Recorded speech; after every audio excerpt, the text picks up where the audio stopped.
Hello everybody, Kemo Sabi here, coming at you with another video. So this one's off the Washington Post webpage, a write-up by Bradley Dennis and Chris Mooney, published December 5th, with the topic of "We are in trouble, global carbon emissions reached a record high in 2018.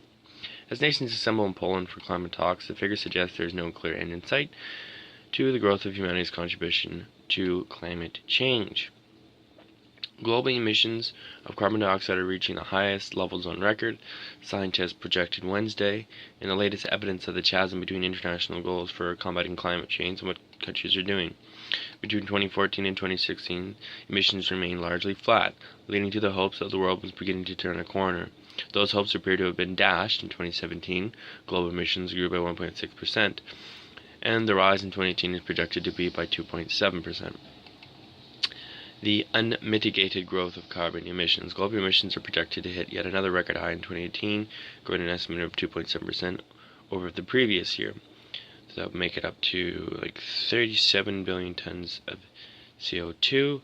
Other 1.8% project change from the 2017. China up by 4.7%, US up by 2.5%, EU up by 0.7%, and India up by 6.3%. Figure shows emissions from fossil fuels and industries, which includes cement manufacturing but not deforestation. The expected increase, which would bring fossil fuel and industrial emissions to a record high of 37.1 billion tons of carbon dioxide per year, is being driven by nearly 5% growth of emissions in China and more than 6% in India. Researchers estimated, along with growth in many other nations, emissions by the United States grew by 2.5%, while those of the European Union declined by just under 1%. As nations continue climate talks in Poland, the message of Wednesday's report was ambiguous. When it comes to promises to begin cutting the greenhouse gas emissions that fuel climate change, the world is well off target. We are in trouble, and we are in deep trouble with climate change, United Nations Secretary General Antonio Guterres said this week at the opening of the 24th Annual UN Climate Conference, which countries will wrestle with the ambitious goals they need to meet to sharply reduce carbon emissions in the coming years. It is hard to overstate the urgency of our situation, he said.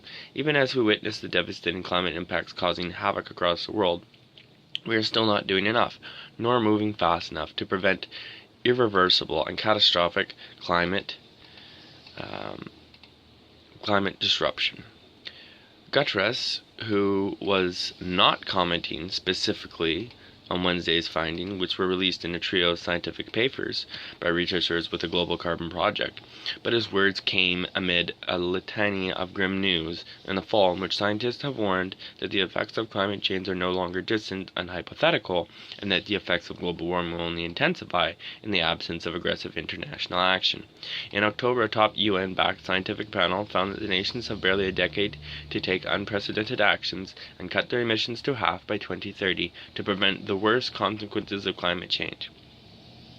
The panel's report found no documented historic precedent for the rapid changes to the infrastructure of society that would be needed to hold warming to 1.5 degrees Celsius, 2.7 degrees Fahrenheit, above prudential levels. The day after Thanksgiving, the Trump administration released a nearly 1,700-page report co-written by hundreds of scientists, finding that climate change is already causing increasing damage to the United States. That was followed by another report detailing the growing gap between the commitments made at earlier UN conferences and what it needs to steer the planet off its calamitous path. Coupled with Wednesday's findings, that drumbeat of daunting news has cast a considerable pall over the international climate talks in Poland, which began this week and are scheduled to run through December 14th.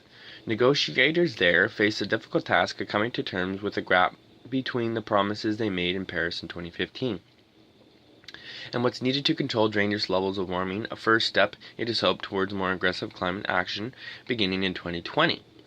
Leaders in and at the conferences also are trying to put in place a process for how countries measure and report their greenhouse gas emissions to the rest of the world in the years ahead. But while most of the world remains firmly committed to the notion of tackling climate change, many countries are not on pace to meet their relatively modest Paris pledges. The Trump administration has continued to roll back environmental regulations and insists that it will exit the Paris Agreement in 2020. Brazil, which has struggled to rein in deforestation, in the fall elected Jair Bolsonaro, a president-elect who has pledged to roll back protections for the Amazon. The biggest emissions story in 2018, though, appears to be China, the world's largest emitting country, which grew its output of planet-warming gases by nearly 500 million tons. Researchers estimate the United States is the global's second largest emitter. The country's sudden significant increase in carbon emissions could be linked to a wider slowdown in the economy, environmental analysts said. Under pressure of the current economic downturn, some local governments might have loosened supervision on air pollution and carbon emissions. Supervision, said Yang Fukeng, an energy advisor in the Natural Resources Defense Council, a U.S. environmental organization. China's top planning agency said Wednesday that 3 areas, Liaoning in the northeast Rust Belt and the big coal-producing regions of Nanyang and Zhejiang in the northwest, have failed to meet their targets to curb energy consumption growth and improve efficiency last year. But Yang said that these areas were not representative of the whole country and that China was generally on the right track.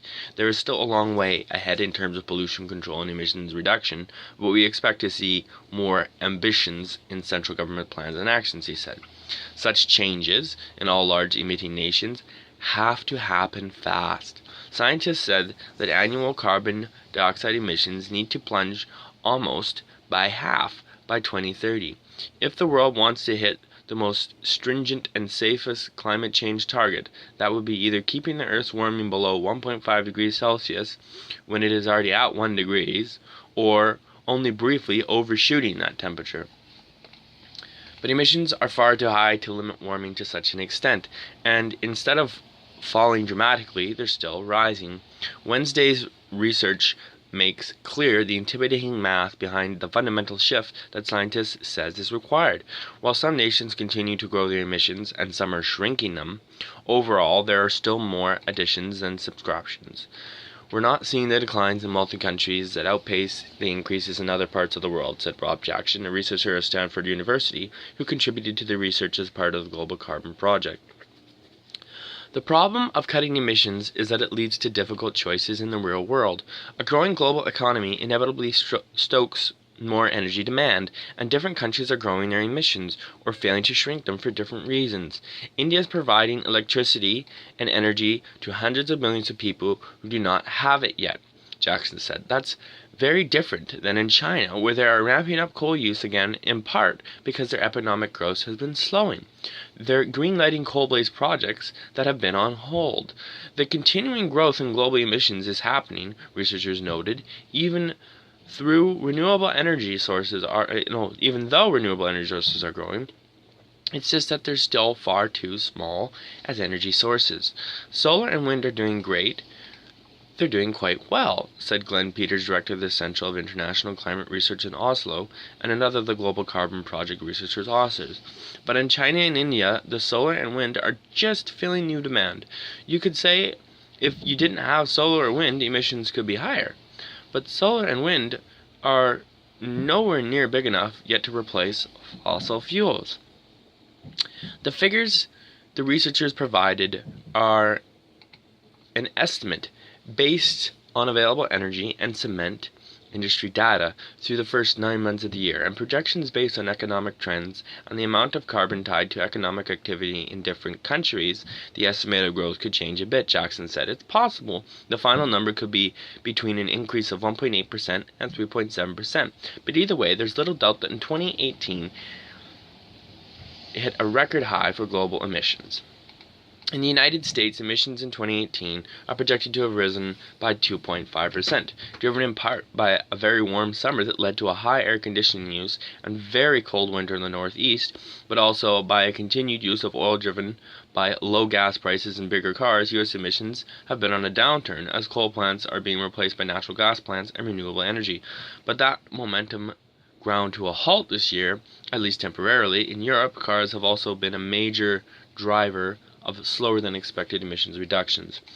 As for China, coal accounts for about 60% of China's total energy consumption, but the government hopes to bring it down to 10% by 2050, which will be too late if they're saying there's 2030 or whatever. It's catastrophic and all this stuff. We don't lower the temperature, but obviously global warming is happening regardless.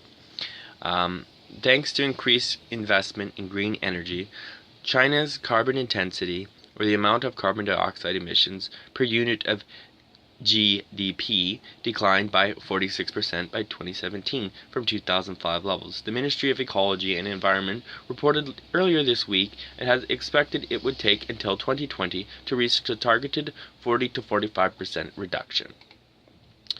With these goals met, a very solid foundation has been laid for meeting the target of halting the increase of carbon dioxide emissions by 2030, and even accomplishing that sooner than planned. Xi Zhenhua, China's special representative for climate change affairs, told the state-owned news agency Xinhua ahead of the meeting in Poland. China will remain steadfast and active in addressing climate change and implementing the Paris Agreement, Xi said.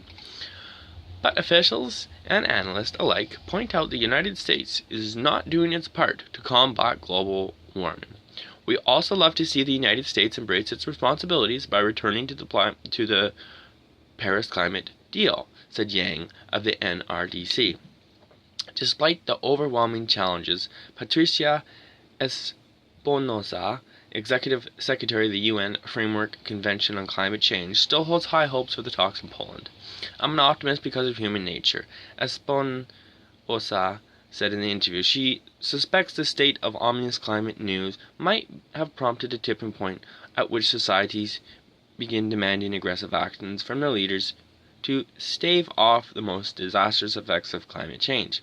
I think we have kind of reached the limit, she said. When we are facing the limit, I think we need to come up with something more creative, more ambitious, stronger, and bolder. Lyric Lai in Beijing contributed to this report. Hope you enjoyed that, everybody. Interesting little write-up about climate change and the carbon emissions that are currently being projected as of this year. So hopefully you enjoyed it, and thanks a lot. It'd be awesome if you would leave me with some comments, and sick if you subscribe. And we'll see you in the next one. Kemo Sabi out.